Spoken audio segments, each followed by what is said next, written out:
Ассалаумағалейкум жігіттер, қалайсыңдар, амансыңдар ма? Бүгін бізде жаңағы спидометр жасамай қалды. Сол спидометр жүріп келе жатқан кезде істемей қалды.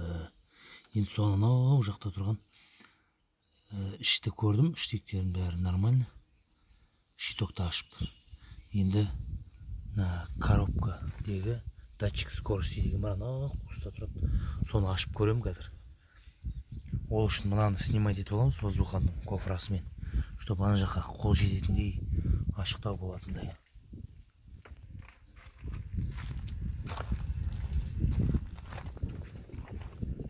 Так, жігіттер, мына жерде датчик скорость көрсетейін. Мына коробка, в общем, мына жерде алып тастадық қой кофрасымен, и былай қарай тығамыз болды.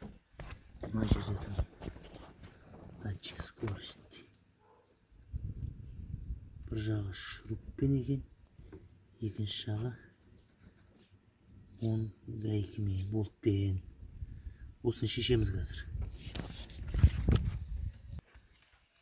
Мінекей датчик скорості алдым жігіттер. Мынау, короче, мына бетінде тұрған датчик. Нарда бір 10 болт бар, 10 болт.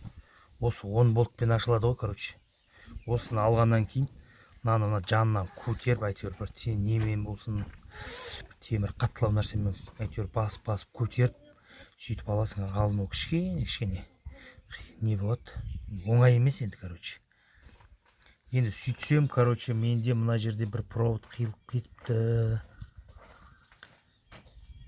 Мына провод бөлек. Осыны жалғау керек болды.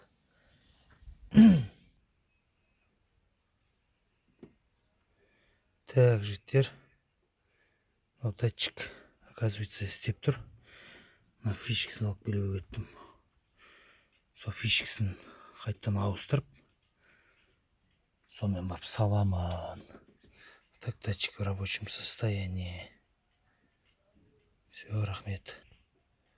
Тіркеліңіздер, лайк басыңыздар.